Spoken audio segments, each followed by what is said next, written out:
ছাদে আসছি ধইনা পাতার জন্য। গরমের দিন বাজারে ধইনা পাতা আনলে বেশিক্ষণ থাকে না। এখন এই জায়গায় আমি কিছু পাতা লাগাইছিলাম, এই যে গাছের ফাঁকে ফাঁকে আছে। এটি অনেক ঘ্রাণ।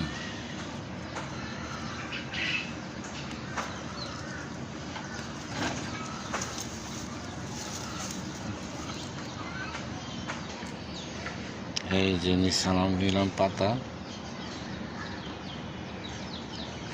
আরো পাতা কিছুদিন আগে নিয়েছিলাম। পাতাগুলো ছোট ছোট কিন্তু অনেক ঘ্রাণ।